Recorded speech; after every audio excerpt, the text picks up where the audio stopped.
The mist in Seattle always seemed to settle over the harbor, like a secret only the sea knew. I grew up breathing that mist, tasting salt in the air, and feeling the steady rhythm of waves against the docks as though it was a heartbeat of my family. My earliest memories weren't playgrounds or classrooms, but of fish scales clinging to my fingers and the smoky scent of clam chowder bubbling on the stove. My name is Alex Harlan, and for as long as I can remember, the ocean has been both my taskmaster and my teacher. Our family restaurant, Ocean's Harvest, wasn't just a business. It was our bloodline. My grandfather had built it from a weather-beaten shack, hammering nails into planks with hands that had spent a lifetime hauling nets from the water.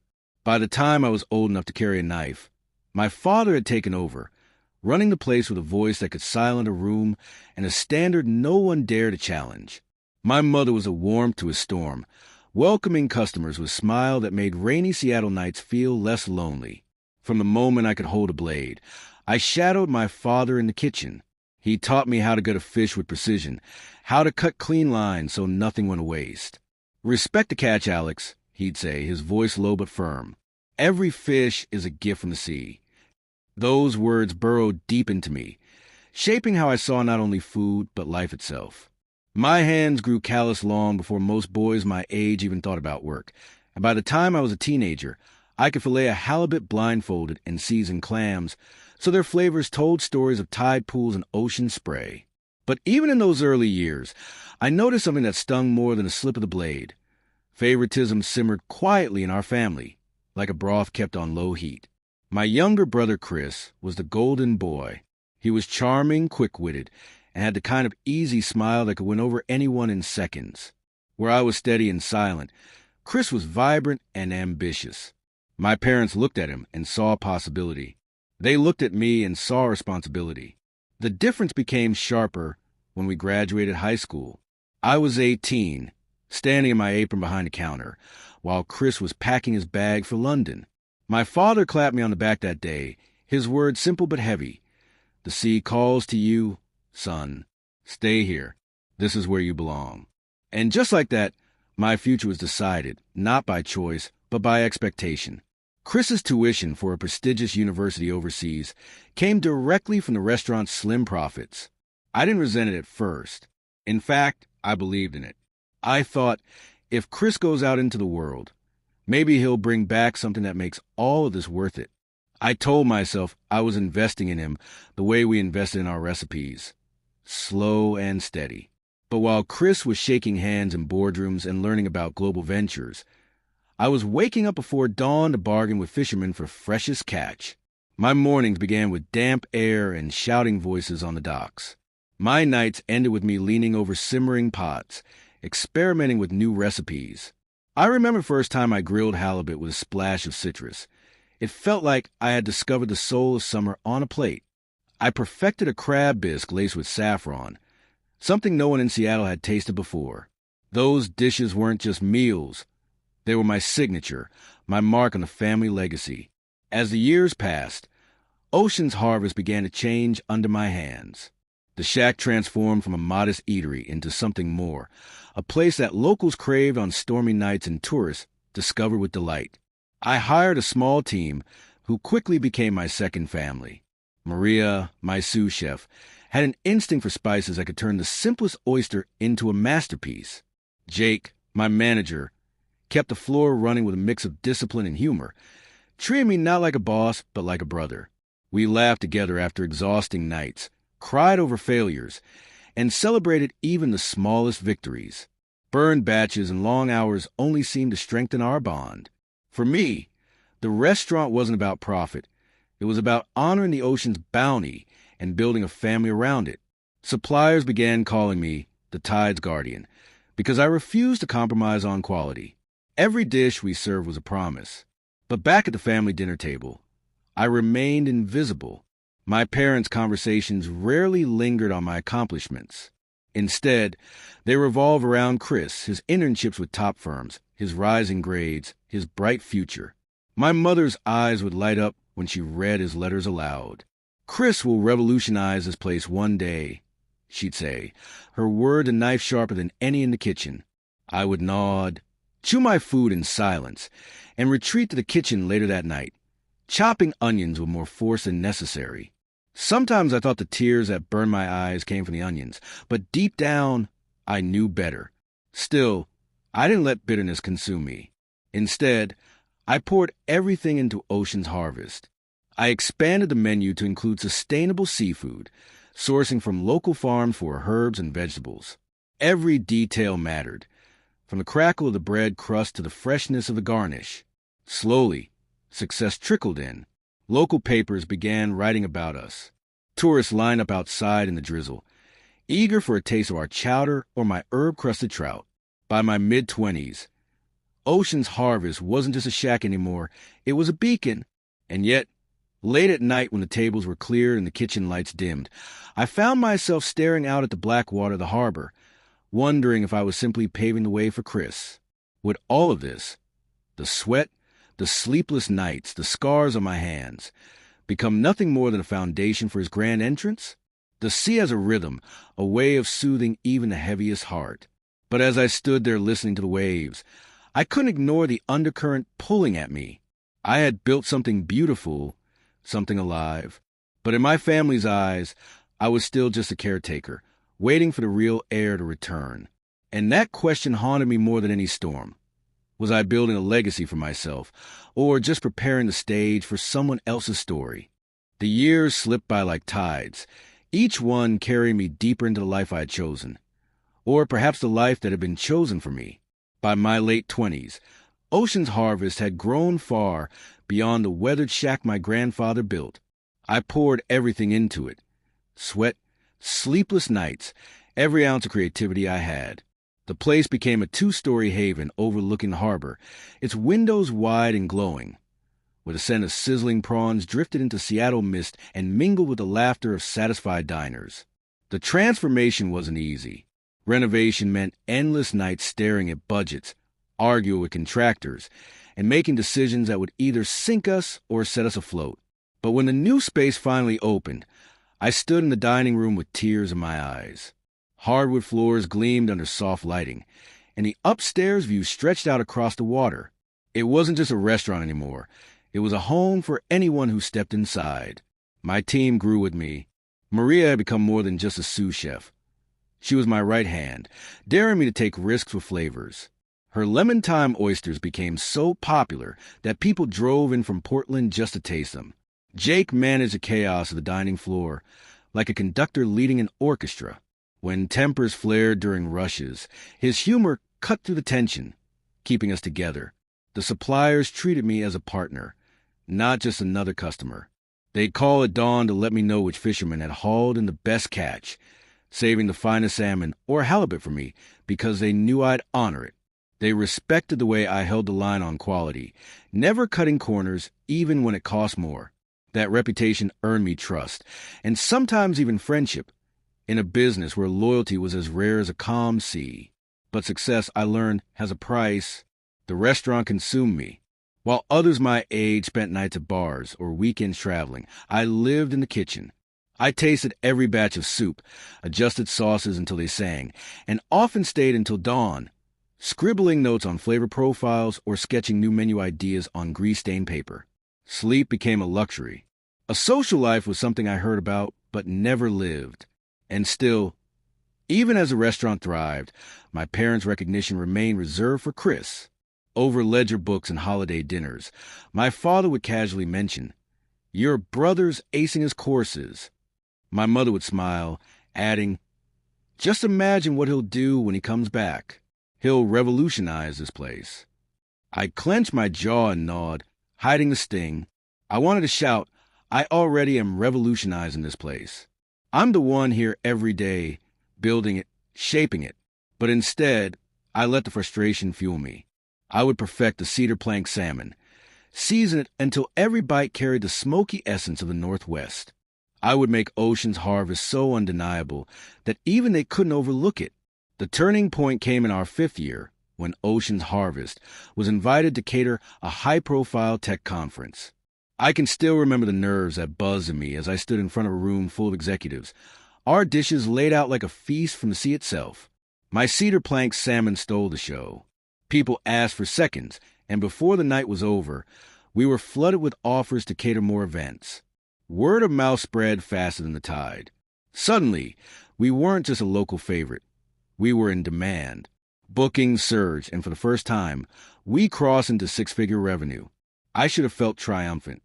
We celebrated as a team, clinking glasses after hours and laughing until the early morning. Yet even then, my parents' praise remained elusive. When I called home to share the news, my father's response was flat. Good. Don't let standards slip. No excitement. No pride. Just duty. By the 7th year, Ocean's Harvest had become an institution in Seattle. I introduced seasonal menus to honor the rhythms of the ocean, from springtime halibut to autumn crab stews. Food critics hailed us as a must-visit, and our tables were booked weeks in advance. I took in young cooks, mentoring them the way my father once guided me, sharing my grandfather's stories about hard work and respect for sea. And yet, whispers haunted me. Late at night, when I overheard my parents talking, I caught fragments. When Chris comes back, he'll take it to new heights. As if everything I'd done, every dish perfected, every risk taken, was just setting the stage for his grand entrance. The pinnacle came in year 8, when I signed a $1.2 million contract with the Grand Pacific Hotel to provide menus for their events. That deal was a culmination of years of persistence, sealed with my herb-crusted trout, a recipe I had tested over and over until it embodied perfection. I remember dialing my parents that night, my heart pounding with pride. I expected, hoped, for once they might say, "We're proud of you, Alex." Instead, my father's voice was the same steady rumble. "Good. Keep at it." My mother added, "Your brother will be so impressed when he hears." It hit me then with a force sharper than any blade. In their eyes, I was the caretaker, not the visionary. No matter how high Ocean's Harvest rose, it was only a stepping stone for Chris's future. By the time the 10th year rolled around, the restaurant was legendary. Tourists booked months in advance. Critics hailed us as the soul of Seattle dining. Suppliers called me Harbor's Heart. My hands were scarred, my body weary, but my reputation soared. On the surface, I was living a dream, but inside, I wrestled with an emptiness I couldn't ignore. What more could Chris possibly add that I hadn't already built? The thought gnawed at me like the relentless tide against the shore. Every day I carried the fear that all of this, the empire I had forged, was never truly mine. It was just a throne, waiting for someone else to claim. And as news trickled in that Chris was nearing the end of his studies in London, I felt the storm brewing. His return wasn't just on the horizon. It was inevitable. And with it, the question that haunted me grew louder. When he comes back, will I still have a place in the legacy I built? By the time I turned 32, Ocean's Harvest had reached a place I once thought was only a dream.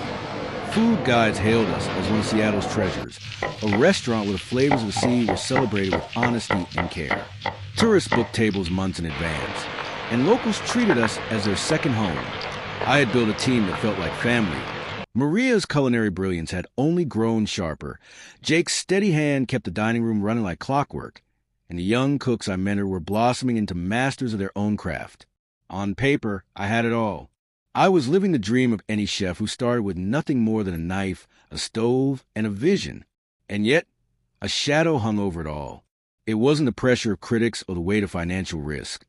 It was the constant whispers of my family, the undercurrent of favoritism that had never faded. Over quiet family dinners, I would hear the same refrain. When Chris comes home, he'll take this to new heights. My mother's eyes glowed with pride when she spoke of his achievements abroad. My father nodded solemnly, already planning what Chris's leadership would mean for the restaurant's future. Every word was a reminder that no matter what I had built, I was never truly seen as the heir of Ocean's Harvest. I was the caretaker, holding down the fort until the favored son returned. The day Chris came back is etched into my memory as vividly as the first time I held a knife. It was a drizzly Seattle morning, the kind where the clouds pressed low against the harbor and the smell of rain mingled with salt in the air. I was in the kitchen, rhythmically chopping basil, the steam of lobster bisque fogging the windows, when I heard the unmistakable rumble of a suitcase rolling across the pavement outside. Through the misted glass, I saw him. Chris. He looked every inch the part of the world traveler. The tailored charcoal suit, polished shoes that had never seen the docks, hair styled with precision, and that confident smile that always came so easily to him. He didn't look like the brother who used to trail me on fishing trips, his boots muddy and his laugh ringing across the water. He looked like someone out of a glossy magazine, a man who had spent years in boardrooms instead of kitchens. Your brother? Sarah, our baker, whispered from behind me. He looks like a model. I forced a grin, but inside my stomach twisted. Everything I had built suddenly felt fragile, like a tower of cards about to collapse with the brush of his hand. He pushed through the door moments later, his arms outstretched. Alex, man. Long time. His voice carried that effortless charm, the kind that made people want to listen. I wiped my hands on my apron and hugged him stiffly, feeling how different he was now. His hug was warm, but his eyes were already scanning the place, assessing, calculating. The restaurant isn't bad, he said, glancing around, but I can see ways we could really amp it up. My grip tightened on the knife in my hand. Not bad? This place was my life. Every detail, every inch of it had been forged through years of sacrifice. And already, in the span of minutes, he was talking about changing it. That evening, our family gathered in the upstairs dining room, where the antique maple table had seen decades of meals and arguments. The air felt heavy with expectation. My father's gray hair had thinned, but his presence remained as commanding as ever. My mother sat beside him, her face lit with pride as she looked at Chris. My father cleared his throat, his voice steady and deliberate. Your brother has returned with knowledge, experience, and vision. It's time we take Ocean's Harvest to the next level. Chris will assume leadership. The words struck me harder than any storm I'd weathered. I sat frozen, the sounds of clinking cutlery and muffled laughter from the dining room below fading into silence. 10 years of sweat, 10 years of sacrifice, all dismissed in a single sentence. You've done well, Alex, my father added, as though offering a crumb of comfort. But Chris brings a fresh perspective. It's what we need. My mother nodded eagerly. Just imagine, Alex, with your cooking and his leadership, the restaurant could become world-renowned.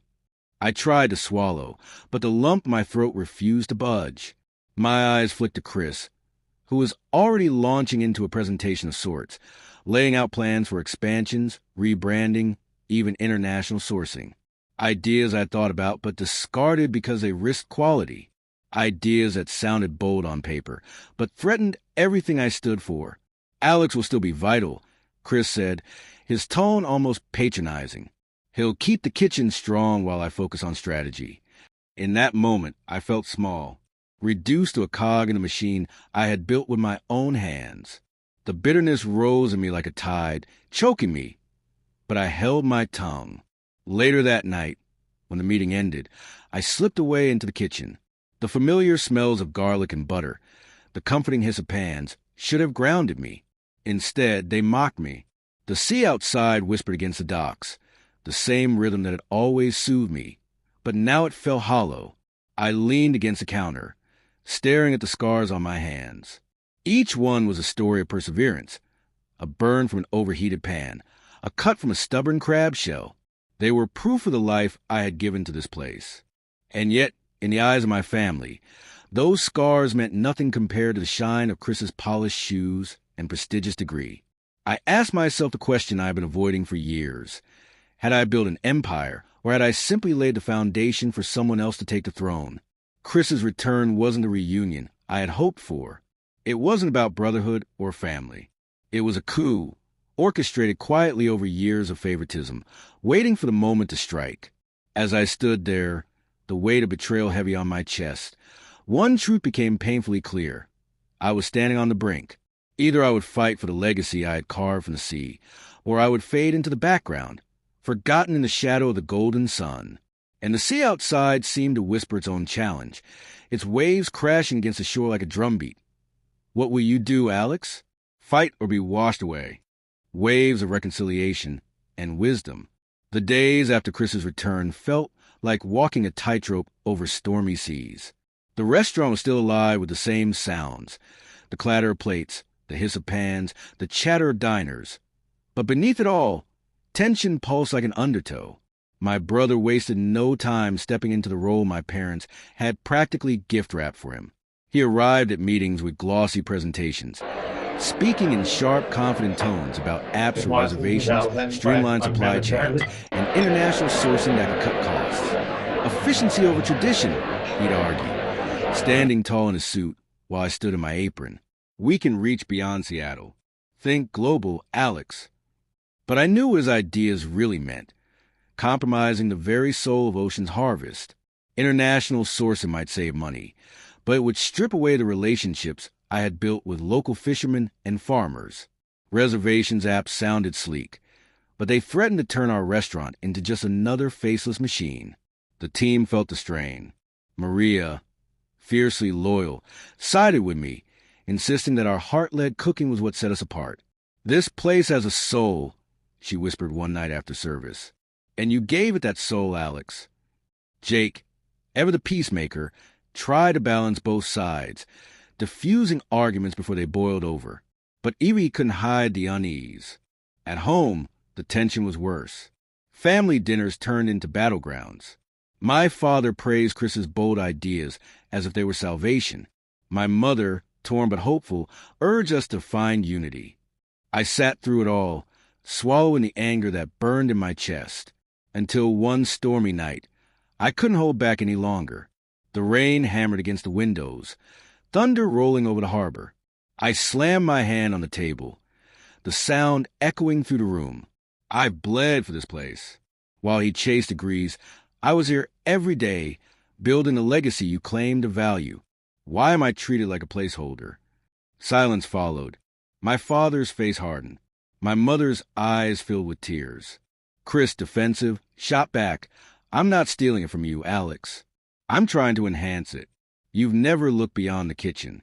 You don't know what it's like out there." The argument ended with slammed doors and silence, but the wounds ran deep. The breaking point came during the renewal of our contract with the Grand Pacific Hotel. It was one of the most important events of the year, the kind that could make or break our reputation. Chris insisted on implementing his changes. New plating styles, faster preparation methods, dishes designed for efficiency rather than artistry. I warned him it was too risky, but he waved me off. "Trust me, this is the future." That night, as guests filled the ballroom, disaster unfolded. Dishes went out too quickly, flavors muted, portions uneven. Complaints trickled in like a leaking boat, and panic spread among the staff. I watched from the sidelines, heart pounding, until I could stand it no longer. I rolled up my sleeves, took control of the kitchen, and fell back on the recipes I had perfected over years of trial and error. My herb-crusted trout, my cedar plank salmon, Maria's lemon thyme oysters. We brought them out one by one, and slowly the tide turned. Guests applauded, their complaints replaced by compliments. By the end of the night, the Grand Pacific manager shook my hand firmly. This is why we chose you." Back in the kitchen, Chris stood silent, the weight of failure heavy on his shoulders. For the first time since his return, I saw not the polished executive, but my younger brother, vulnerable, uncertain. He looked at me with tired eyes and said quietly, "I envied you, you know. You always had a place here. Abroad, I was alone, trying to prove myself. I thought if I came back and dazzled everyone, maybe I'd finally belong the way you do." His words cracked something in me. All these years, I had seen him as the favored one, the golden child. But in his own way, he had carried his own burdens. The pressure to succeed, the loneliness of being far from home, the constant need to measure up to expectations. Later that week, my father called us both into the dining room. His voice, usually so commanding, wavered. "I owe you both the truth," he began. "Alex."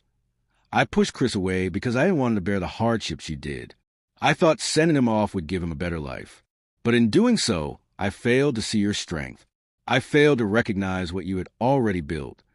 My mother, tears streaming down her face, added, "We wanted so much for both of you that we forgot to cherish what we already had. We're sorry, Alex. Truly sorry." In that moment, years of resentment began to dissolve. not erased. Scars never vanish entirely, but soften like the tide smoothing rough stones. Chris reached for my hand across the table. We're stronger together, Alex. Your heart and my ideas, we can build something even greater side by side. For the first time, I believed him. The month that followed were not without challenges, but something had shifted. Instead of fighting, Chris and I began to blend our visions. He introduced systems that helped us manage growth without sacrificing quality. I grounded his innovations with the traditions and values that defined Ocean's Harvest. Our parents, humbled by the confrontation, finally began to see us as equals. Ocean's Harvest flourished in ways I never imagined. We expanded sustainably, opening new locations without losing our soul. Our story was featured in magazines, not just as a tale of fine dining, but as a testament to family, resilience, and reconciliation. Guests who once came for the food now came for the story, too. The story of two brothers who found common ground on the shores of the Pacific. As I stood by the harbor one evening, the sun sinking into the horizon and the restaurant glowing behind me, I felt a peace I hadn't known in years. The sea's rhythm, once mocking, now felt like a hymn of gratitude. I realized then that true success isn't measured by who leads or who shines brightest. It's measured by the unity of hearts, the recognition of each person's unique gifts, and the ability to turn rivalry into partnership. The legacy of Ocean's Harvest was never mine alone, nor Chris's. It belonged to all of us. The family, the team, and the generations before us who taught us to respect the sea and honor its bounty. And so, the moral became clear. In family, in work, in life, greatness is not found in outshining one another. It's found in lifting each other up, recognizing that every contribution, no matter how different, adds to the grandeur of the ocean we share.